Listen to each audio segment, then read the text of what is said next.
do my homework. Right when I get home from school, I do it so I make sure it gets done. Right.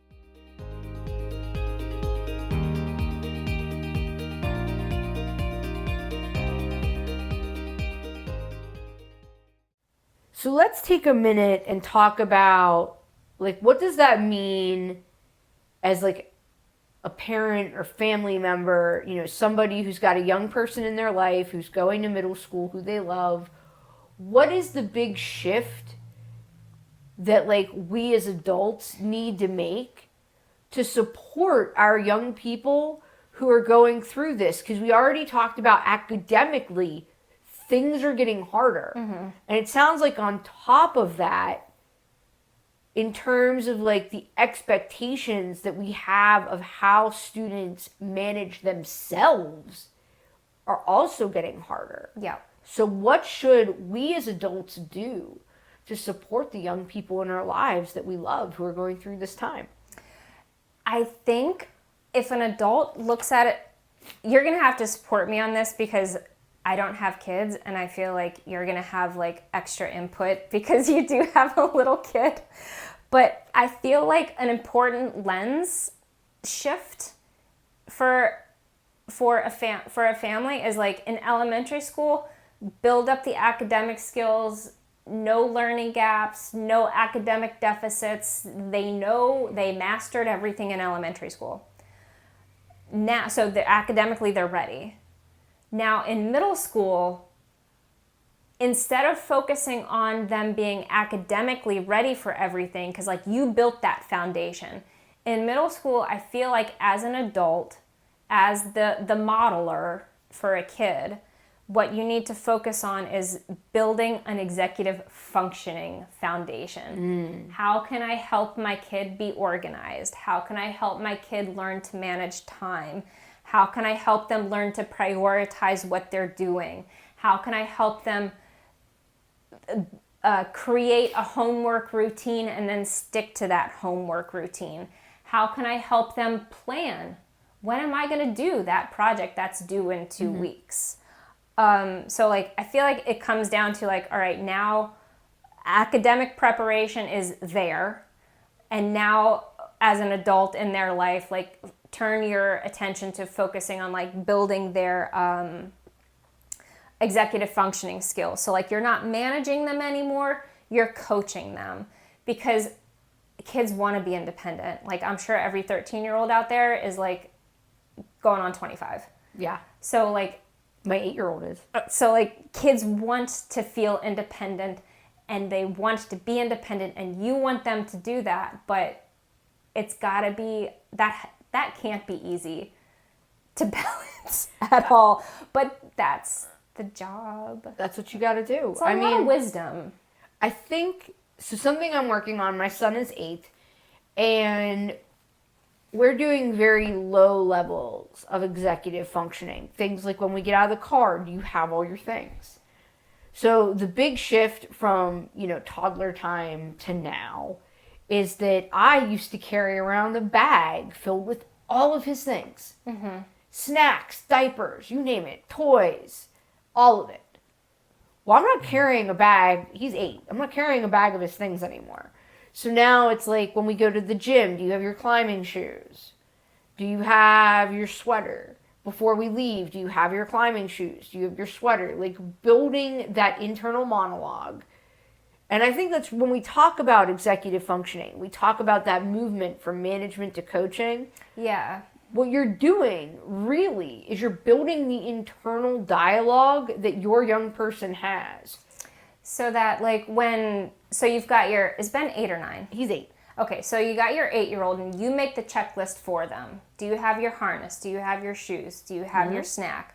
Do you have your homework? Now for a 6th grader, that might look like, what do you need today? And you make them make the list. Yes. So like, you're not managing it, you're coaching them. Right. And because what's going to happen, go ahead. I was going to say, because you've built that. Yeah. You've modeled it. We go through the day. What do we need? Let's take inventory. You know. Yeah. Planning ahead, looking at the day. Now, when you gradually release that to your kid, and it doesn't go from you making the checklist, now it's your kid making the checklist, they're gonna forget things. They're gonna forget that I have gym today and I need to pack a clean set of gym clothes, or else I can't participate in gym. Yeah. And they're going to forget. And this kind of takes us into another thing, like they're going to start experiencing some failure. Yep. Which is critical and necessary and okay. We all do it. We all do it, and it's got to be normalized. And like those opportunities for so when you release these executive functioning skills and you hand off more of this responsibility to your kid, like any situation where more responsibility is handed off to you, sometimes you're not gonna make it. Like whenever you up the stakes, there's always some failure involved. And like now, like you're not gonna rescue them like you might have in the 2nd, 3rd grade. Right. The job is to help them cope with it, help them manage it. You forgot your Spanish homework? Okay, well then that means that today when you come home, you get your Spanish homework, you put it in your backpack, and that means tomorrow you go out of your way and you take your homework to your Spanish teacher and you say, sorry, I forgot it, here it is. Right. And you go to your gym teacher when you forget your clean gym clothes and you're like, I'm sorry, I forgot my clean gym clothes. And they're like, okay. Or you can't go to track practice because you forgot your running shoes. You deal with those small failures. You learn from them. You're like, oh, I forgot. I got to find a way to remember. And like, I feel like as an adult, you can teach your kid, like, see, you're still alive. Everything is fine. Right. I think it's a combination too, right? It's like you're teaching them small mistakes happen. You can learn from them. But it's also coaching them through putting a system in place to keep it from happening again. It's like independent problem solving. Yeah. Like, oh, I forgot my track shoes. Oops, that's the 2nd time I did it. So I better like write it in my agenda or figure out a way to not forget that again. Where can I keep them? Do I pack my bag at night? You know, do we build a system of double check? So maybe for a little while I'm asking my kid, hey, I know you get track tomorrow. Is your bag packed? Is it by the door? Yeah. So, you know, like we're supporting them in how they navigate. It's like just like how you might have to teach someone how to read, or you have to teach them how to tie their shoes, or you have to teach them how to tie a bike. You have to teach them how to solve a problem. a gradual release. Right? You got to teach them how to build that healthy routine that supports them in not forgetting their track shoes. Mm-hmm. But if they forget their track shoes, it's okay. Let it happen. Because it's important to experience like those little low stake, safe consequences for the learning experiences. Like, right. You know, we don't want like F's in math to be like the consequence, the learning, that's a big stake. Right. We don't want the learning experience to be like, oh, I failed my science test. Like that's a big stake. We want like low stakes failure, coping with that so you can help them with that. So like the parent shift, like you're not managing, you're coaching. You're not reminding them everything, you're scaffolding. It's a gradual release, and like what you're doing is you're building their executive functioning skills. Right. That's what a family's got to do with their middle schooler. I think, and if you have like younger kids and you're like, how can I start this right now? I think some great examples of like what parents can start practicing even before middle school. We talked about extracurriculars are a great way to experience some low stakes failure. And low stake risk taking. I know we talked about, so my son does Ninja Warrior. That's like his sport. And the other night they put together this like speed course, and he fell on each obstacle both times he had the chance to run it. And he was feeling really down. This was, for him at 8, this was like a huge failure to weather.